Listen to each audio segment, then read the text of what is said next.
I'm actually curious on how many of you guys viewing this know what that is. Or maybe this, right? So obviously you're going to be able to tell because the title of this video, right? Air plants. We don't actually need to put everything we own into soil, which is great because, like, who wants to actually always pull it out and set up your mat, pour everything, and clean up all the dirt, wipe it all down? So sometimes it becomes a little bit of a process that you don't always want to undertake. But air plants is a kind of a really good alternative to that. Well, which I've loved. Yeah, I remember the first time that I actually ever came across any of the air plants. I kind of walked up to inside the greenhouse and talked to the lady at the front and was just like, "So, what is that? Like, is that fake?" She's like, "No, it's an air plant. It doesn't actually need soil or anything." And I was like, "No way." So yeah, I don't know. Maybe you guys are just discovering this right now. Maybe some of you guys already do know. But they come in so many different sizes. They're just so easy. There's you just I can't stress it. Like, I just love them. And honestly, the care for these are easy if you give them the right conditions. So, i.e., if you end up having a cabinet that generates some humidity, they're gonna love it. They're gonna love it in there. So, for instance, my Spanish moss, it stays in here, right? So it's going to actually end up grabbing all the humidity because, well, air plants are epiphytic. So, which basically means that they grow on other plants or trees, but they're not parasitic in regards that they will actually hurt those plants, right? So, having a nice cabinet like this, which actually Crystal is here. So we're gonna put the cabinet back on because apparently the timer wanted to go off at the worst possible time. So, but anyways, as I was saying, Crystal is here in the background. Hi, Yeah. guys. Hey, and my manners. I'm Nathan. For those that don't know who we are yet, thank you for joining us. But yeah, the cabinet will actually give your air plants the humidity that it needs, right? In worst case scenario, if it's not really providing it, then you just would take the extra time and take a mister to it. I would say that if your air plants aren't in a humid environment like a cabinet or a bathroom, then misting will be good. Every 3-4 days, it'll appreciate that. After getting into any long period of time, then we're going to take them to the kitchen and give them their bath, right? So one of the things that I do is every Sunday, my daughter actually gives me a hand with this, which she's in the background right now, kind of staring at me, trying to make me feel uncomfortable, and she's doing a really good job. So say hi, babe. Hi. Yeah, there she is. So I think that with all the time that she has spent with us, she's learned quite a few things about the do's and don'ts of air plants, and I think maybe we'll take her a little bit along for the next little portion, and we'll drill her a little bit and see what she knows. So firstly, you got to get bowls or pots that you're going to put the air plants in. Then you're going to get water and make sure it's room temperature because no one likes a cold bath. No, they really don't. Every time that I do my watering, actually every other time, guys, every other time I use diluted fertilizer water, right? So I'm using the Miracle Grow 2020. The reason why I do it every other time is because when I was actually researching and looking into air plants, a lot of people had made comments that they think that it actually burned their air plants. So to be on the cautious side, I do dilute it. Majority of my water for my air plants, I try and pick up from a local aquifer, which isn't really that far away. Rainwater would be better, but if you can't, it's okay to go ahead with the tap water. Another thing I want to point out is the watering habits for each of your air plants aren't necessarily the same. So plants that are really, really fine in your foliage don't really need to be soaked as long.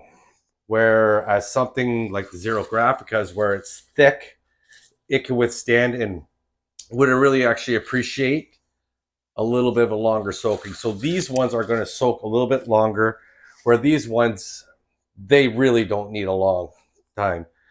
Another thing to point out is that some of the air plants that you have these little bulbs, right? So inside them, they're actually hollow, which means that if you keep this soaking for too long, then the water is going to penetrate and seep inside the core and it'll rot from the inside out. So anything that you have that is bulbous, error on the caution. Well, be cautious.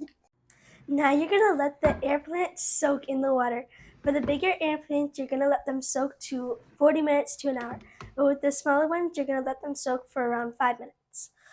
Once you take out the air plants, you're gonna want to shake them both upside down to try and get all the water out as you possibly can. Yeah, absolutely. Yeah. Because to them, if you don't get it out, it's like you're drowning. So what she is talking about is all the little crevices inside these plants here. So when you soak them, the water is going to naturally pool and collect inside those spots. So you have to really make sure that you get it all drained out. So that way, when you put it back and you walk away for the next week, the water isn't sitting in there rotting it from the stem. So I can't stress how important it is to make sure that when you dry your plants out, that you put them upside down to let that water out. I like to help the process along and stick a fan to get that airflow to help make sure that there is nothing that's going to be standing inside those plants. Now I know what you guys are going to say. In nature, they're hanging on the trees and it gets water and everything seems to be okay there. So why would it be any different in our home? And really, it comes down to it's in the forest. You have Mother Nature taking care of everything, allowing the wind to blow all the way through, and it'll naturally dry out where we don't have that kind of airflow through our place. The next important thing is obviously going to be lighting. So from my experiences, most air plants are going to do well in bright indirect light, like we haven't heard that one said before. But if you're going to be inside your house, you don't have a south-facing window or something that's a high light, then they do well under artificial lighting, whether or not it be the flat panels or the clip lighting that you can get on Amazon, or Soltech lighting, or using a Russo bulb or anything like that. It'll all do good. But the only thing I would mention is the thicker the leaf, it seems to be more tolerant to the amount of light levels. So something that's going to be a lot finer is going to dry out a lot quicker in your home environment, but it would be a lot more susceptible to burning, right? So when you place them in certain areas in your house, you should try to be mindful of that. So majority of my plants are under just the cheap LED Amazon ones, which is totally fine. It really is. They seem to be doing quite well in my environment and in my space with how I have them set up. And but my thicker ones, I do have under a Soltech light, and I never have any issues or really any browning tips or anything to have even mentioned to you guys. So I would like to know, like, if you guys have had other experiences where you found that they did burn or they didn't like it. I'm still learning.